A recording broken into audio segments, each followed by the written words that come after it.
Ito ang mga strategy na tanging malalakas at pro lamang ang gumagawa para manalo sa game.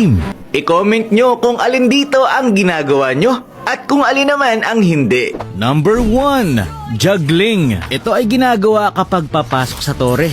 Kapag kasi hindi marunong ang kakampi mo, kapag nasa tore ang kalaban, iiwanan ka niyan. Kasi nga, nasa tore.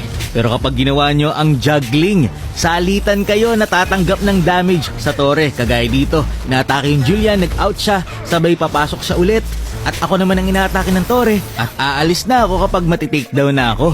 Pwede rin kapag tatlo kayo, kayo mismong tatlo ang magpalitan. Parang dito ako muna yung inaatake, tapos si Julian, nag-out siya. Ngayon si Vale naman ang inaatake ng tore. Kaya na-takedown namin ang kalaban nang hindi kami nalolow HP. Kasi nga nagpalitan kami ng tatangke sa tore. Dalasan kasi sa solo walang pake. Pero kapag nakakita kayo ng ganito, marunong yun. Number 2, Delay Lord. Alam naman natin na kapag nakuha natin ang Elemental Lord, lumalabas ito. Halos kasabay ng Minion Wave sa 14 at 44 seconds. Bigyan ko kayo ng example. Dito, iti-takedown ko ang Elemental Lord sa 13:05. Ngayon, lalabas ang Elemental Lord sa amin sa 13 minutes and 14 seconds. Kasunod ng minions na lumalabas naman every 10 and 40 seconds. Ngayon, ang Delay Lord, iti-takedown nyo ang Lord pagkatapos ng 10 seconds or 40 seconds, or in short, kapag lumabas na ang Minion Wave, saka nyo kukunin ang Elemental Lord. So yan, ipapakita ko sa inyo.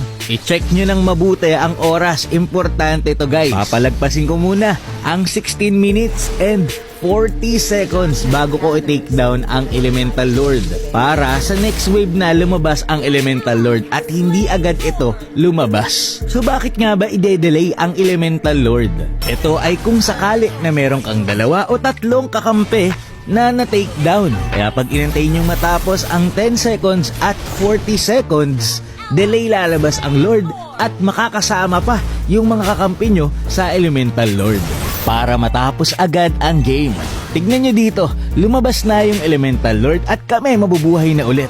Kapag kasi hindi nyo ito ginawa, alimbawa na-takedown yung kakampi mo, tapos kinuha mo agad ang Elemental Lord nang malapit ang 10 seconds at 40 seconds. Parang dito, na-takedown kami at matagal pa ulit bago kami mabuhay. Pero lalabas na agad ang Elemental Lord. Hindi namin ito mapapakinabangan at madedep lang din ng kalaban yan. Okay, gets? Number 3, Enhance Lord.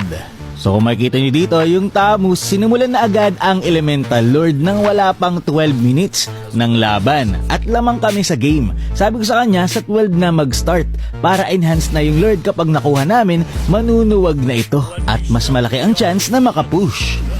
Number 4, Item Bait. So dito meron akong Athena Shield. Kapag kinombohan ako ng Kadita, hindi niya ako matitake-down kasi meron akong Athena.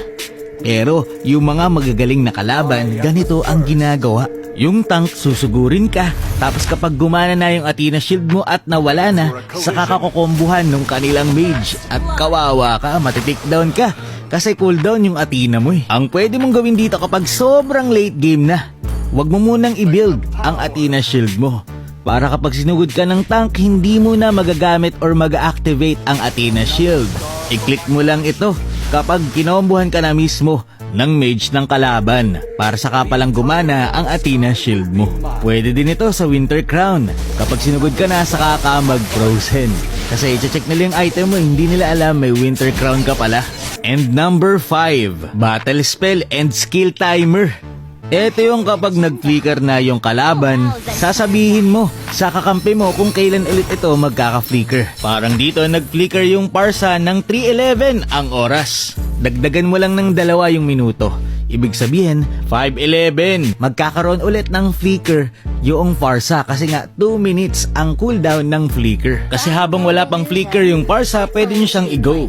Comment nyo na kung alin dito ang nagagawa nyo. Maraming salamat sa panonood and to God be the glory.